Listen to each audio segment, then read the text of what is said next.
Muling nagbuga ng tone-toneladang sulfur dioxide ang Bulkang Taal. Magbago kaya ang alert level ng bulkan? Mula Tacloban City, may sentro ng balita si Rod Lagusad live. Angelique, posibleng magtagal at marami pang sulfur dioxide ang ibuga ng Bulkang Taal ayon sa PHIVOLCS. Ito'y kasunod ng bagong record na naitala para sa buwan ng Nobyembre para sa taong ito.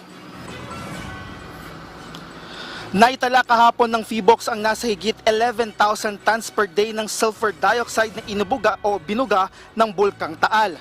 Ayon kay PHIVOLCS Director Teresito Bacolcol, noong 2021 naitala ang pinakamataas na emission na nasa 25 tons o 25,000 tons per day.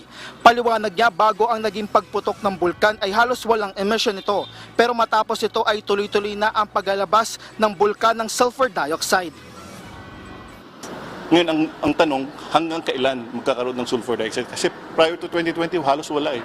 Ang hindi natin alam, but kung titingnan natin yung example sa Miyagi-jima volcano sa Japan, it took 5 years bago nag-dissipate yung sulfur dioxide emissions.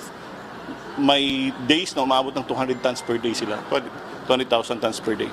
So we would expect probably the same thing for Taal volcano. It would probably take several years bago totally mag-dissipate.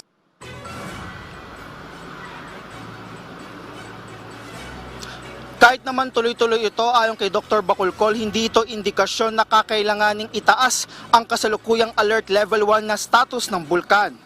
Dahil may iba pang parameters na tinitingnan dito, base sa kanilang datos mula alas 5 ng umaga kahapon hanggang alas 5 ng umaga kanina, nasa 4 lang na volcanic earthquake ang naitala.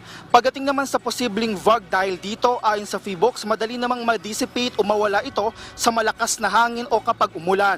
Sa iba pang bulkang binabantayan ng ahensya, na nanatiling nasa alert level 3 pa rin ang bulkang Mayon simula nitong Hunyo at hindi pa rin ito maibababa dahil sa patuloy na pagbubuga nito ng lava at may monitor pa rin na pyroclastic density current event sa naturang bulkan.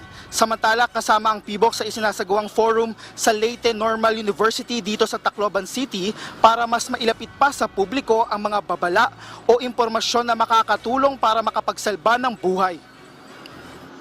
We're also hoping na through this initiative, mas lalo naming mapaabot sa mga tao yung kahalagahan ng using technologies in order for us to lessen the impact of natural disasters. Para mapaano talaga natin, mapaigting yung disseminate ng information about natural hazards. And in fact, we have the technologies now. We have the like the apps, for example, the Hazard Hunter PH. Kahit wala ng active volcano sa Eastern Visayas, ay may banta pa rin ng lindol dahil sa Philippine Fault na humahati sa Leyte Island at ang Philippine Trench na maaaring makapag-generate ng tsunami. At ang lugar ay madalas ding daanan ng malalakas na bagyo tulad na lang ng bagyong Yolanda. Constant communication kasi minsan nakakalimutan natin yung nangyari. Like for example, Yolanda, it happened 10 years ago. Bohol earthquake, it happened 10 years ago. And we have very short memories. So kailangan nating bombard ng like information and every now and then we remind them. Angelique, paalala ng PHIVOLCS sa publiko ay huwag makalimot sa mga nagdadaang mga kalamidad. Kaya napakahalaga ang pagiging handa oras na tumama ang kalamidad ayon sa ENSA, tulad na lang nitong kahapon na pagsasagawa ng earthquake drill dahil mas importante na alam ng tao o ng publiko ang kanilang gagawin oras na magkaroon ng kalamidad. Angelique. Okay, so Rod, balikan lang natin ang Taal. Wala bang pinalabas na babala sa maaring peligro na maidulot nito, yung sulfur, sa kalusugan ng mga mamamayan, ng mga residente na naninirahan dyan sa mga lugar sa paligid ng bulkan? O di kaya sa mga mamamasyal, mga turista, papuntang Tagaytay dahil weekend na naman?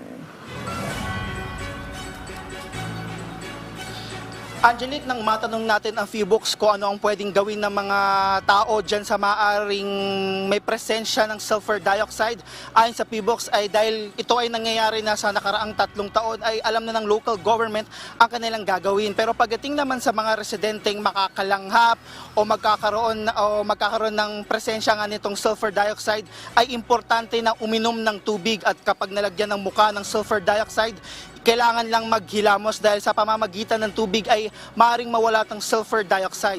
At kinakailangan rin para sa kaligtasan ng lahat ay magsuot ng mask at kung kaya o pwede ay N95 mask. Angelique? Alright, maraming salamat sa iyo, Rod Lagusay.